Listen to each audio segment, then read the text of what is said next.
வணக்கம். கவிதையின் தலைப்பு போன்சாய் மனங்கள். வளர வளர நறுக்கி நறுக்கி சிறு சிறு பூந்தொட்டிகளில் மரங்களை வளர்க்கும் வக்கிரம் போன்சாய்.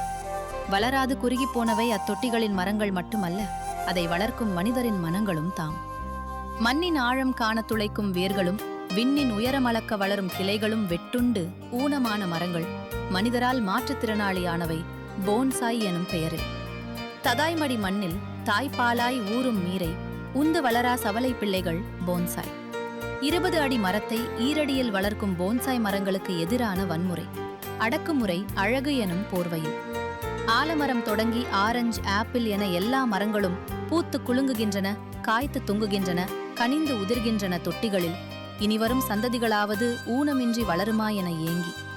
கார்காலம், வசந்த காலம், இலையுதிர் காலம் என காலம் எதையும் காணாது 4 சுவர்களுள் சிறைப்பட்டு இல்லத்தில் வளர்ந்தால் அதிர்ஷ்டம் கொட்டும் என ஆசை வளர்த்து அழகுணர்வு எனும் சாயம் பூசி அரங்கேற்றப்படும் அவலம் போன்சாய். இன்னும் ஒருபடி மேல போய் வாஸ்து பார்த்து குபேர மூலையில் லக்ஷ்மி படத்துக்கு வலப்பக்கமாய் அதை வைப்போரும் உண்டு. இப்படி போன்சாயோடு மூட நம்பிக்கைகளை சேர்த்து வளர்க்கும் காட்சிகள் நம்மவர் வீடுகளில் ஏராளம். போன்சாய் மரங்களின் பழங்கள் நிழலிலேயே வளர்வதால் நிறைய சாறு தருகிறதாம்.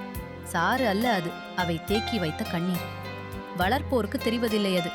குயில்கள் கூவிடா, குருவிகள் கூடு கட்டிடா, அணில்கள் ஓடிடா, கிளிகள் பாடிடா, ஊஞ்சல் கட்டி குழந்தைகள் ஆடிடா, மேகங்களை தடுத்து வான்மழையை தந்திடா, கிளைகளை பெற்றோமே என போன்சாய் மரங்கள் மௌனமாய் அழுவது உங்கள் செவிகளில் விழவில்லையா? அவற்றின் முறுக்கிய உடல் மொழியில் வெளிப்படும் வருத்தமும் கோபமும் வளர்ப்போர்க்கு புரியவில்லையா? காற்றில் பறந்து விரும்பிய மரத்தின் பூவில் படிய முடியா சோகத்தில் மகரந்த துகள்கள் மேசை நாற்காலி என படிந்து பயனற்று போனோமே என படிதவிக்கின்றன. பிரபஞ்சத்து உயிர்களுக்கெல்லாம் சொந்தம் சூரியனும் நிலவும். பகலில் ஜன்னல்களுக்கு திரையிட்டும் இரவில் அவற்றை மூடி வைத்தும் அவற்றை காணாது தடுக்க நாம் யார்? இயற்கையில் சின்னஞ்சிறு பொருட்கள் அழகுதான். ஒவ்வொன்றும் அழகின் உச்சம். மலைகளின் போன்சாய் பாறைகள், பாறைகளின் போன்சாய் கூழாங்கற்கள், கற்களின் போன்சாய் மணல் துளிகள் எல்லாம் இயற்கையாயானால் மரங்களின் போன்சாயோ? காருண்யமற்று இறகி மண்ணில் வானளவு வளர வேண்டிய மனித நேயம் குறுகியோர் மனம் பார்த்து போன்சாய் மரம் வளர்த்தனரோ? போன்சாய் மர கண்காட்சி பார்த்து திரும்புவோரில் இமையோரங்களில் இம்மியளவேனும் நீர் துளிர்க்காதோர் இரக்கமற்றோர். வாடிய பயிரை கண்டபோதெல்லாம் வாடிய வள்ளலார் வாழ்ந்த மண்ணில் மாற்றி எப்படி சிந்தித்திட முடியும் என்னால்? மனிதனின் வீடு அல்ல காடு, மரங்களின் வீடு காடு.